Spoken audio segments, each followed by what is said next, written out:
Ibarura igice cya 30. Amabwiriza yerekeye imihigo. Musa abwira abatware b'imiryango y'Abisiraheli ati nimwumve ibyo Uhoraho yategetse. Umuntu nahiga umuhigo wo gutura Uhoraho ituro cyangwa akarahirira kugira icyo yigomwa, ntagace ku isezerano rye, ahubwo ajye ryubahiriza. Umukobwa w'inkumi ukiri kwa se nahiga umuhigo wo gutura Uhoraho ituro cyangwa akarahirira kugira icyo yigomwa, se akabyumva akabyihorera, uwo mukobwa ajya asohoza icyo yasezeranye.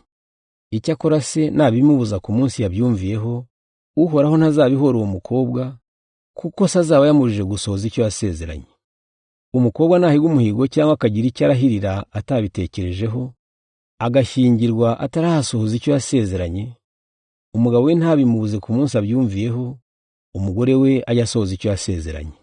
Ariko umugabo we nabimubuza uwo munsi, Uhoraho ntazahora uwo mugore kudasohoza icyo yasezeranye. Umupfakazi cyangwa umugore wasenzwe ajya asohoza icyo yasezeranye cyose.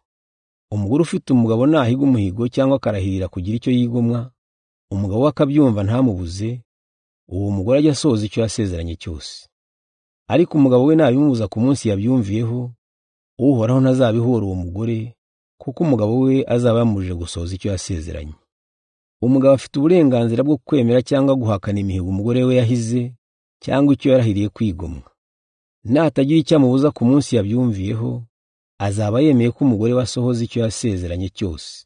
Ariko umugabo namubuza kugisohoza nyuma y'uwo munsi, niwe ukwiriye guhanirwa ko umugore we atashohoje icyo yasezeranye. Ayo niyo mabwiriza Uhoraho yahaye Musa ku byerekeye imihigo y'abagore n'abakobwa bakiri kwa se.